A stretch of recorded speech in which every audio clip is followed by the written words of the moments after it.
Hello guys! Good morning everyone! So for today's video, ay samahan niyo po ako magluto nitong sardines ball. Ayan, pasarapin natin ang ating simpleng ulam. Ayan, kahit anak niyo po ay tiyak na kakain nito sa sobrang sarap. And syempre guys, syempre yung ating sardinas, wag lang natin syempre puro gisa lang or kakainin na lang natin na may kalamansi. So guys, try nyo po itong sardines balls. Ayan, napakasarap po nito. Talagang magugustuhan po ito ng mga anak nyo. At pwede din itong pangbaon sa mga anak nyo. Ayan, sa school or pangbaon sa office pag pumapasok po kayo sa work. Ayan, napakasarap nito guys. Ayan, so guys, ito ang aking video today. So tara na at samahan niyo po akong magluto. So na nga guys, so meron ako ditong dalawang lata na sardinas. Ayan.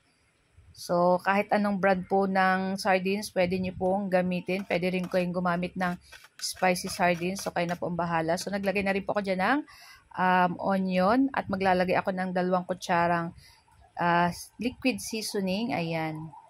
Kung wala po kayo liquid seasoning, pwede rin pong soy sauce. Ayan. At maglalagay ako ng 1/2 teaspoon na salt and 1/2 teaspoon na sugar. Ayan, para balance yung ating lulutuin. And after niya, maglalagay na rin ako ng black pepper powder at 1 pirasong large egg.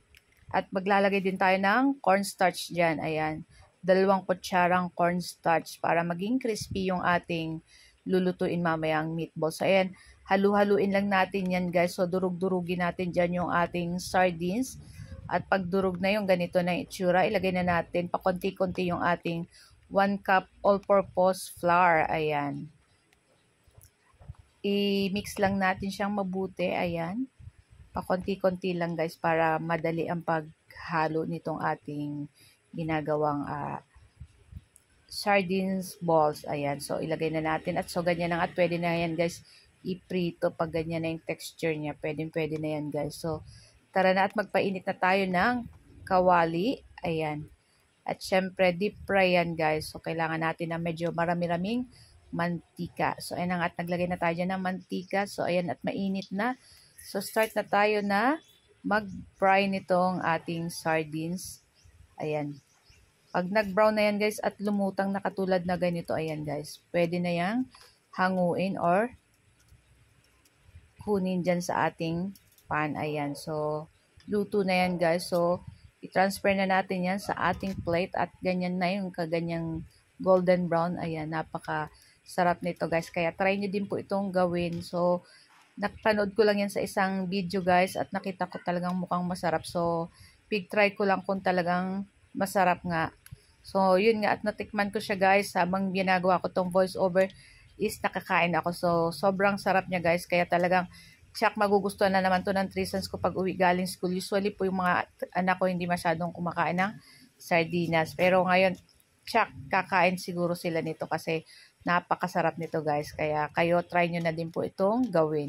So na nga yung ating second batch dyan at luto na rin at ahunin na natin yan guys. Nako. Kahit wala na pong sauce nga masarap na po itong iulam. Parang lasa siyang may pakakikiyam. So, ayan na nga at na-fry na natin lahat. So, mag-start na tayo ng ating para sa sauce. Ayan, 3 kutsarang butter or margarine, pwede po. And after nyan, maglagay na tayo ng ating bawang. Igisa na natin dyan.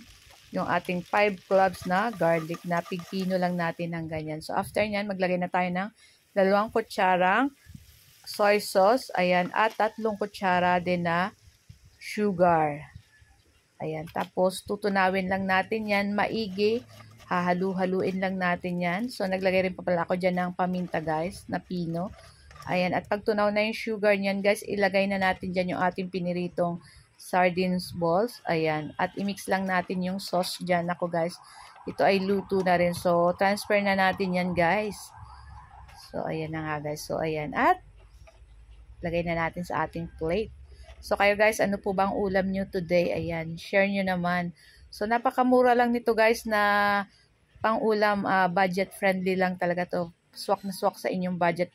At the same time, napakasarap. So, nilagyan ko lang yan dyan guys ng dahon ng sibuyas. At syempre, pipigaan natin yan ng kalamansi para mas masarap at hindi masyadong malangsa yung ating sardines balls. So, ayan na nga guys, so, kumuha na tayo ng kanin at excited na talaga akong kumain itong ating sardines balls. Ayan. So, na nga guys, so kumuha na ako dyan ng 2 piraso. Ayan, tatry lang natin. At ipigaan natin yan ng kalamansi. Ayan, nako. So guys, unang subo, ayan guys, para po sa inyong lahat. Sa ating mga followers dyan. Ayan guys, para sa inyong lahat. Naku guys, napakasarap. Try nyo na din to guys.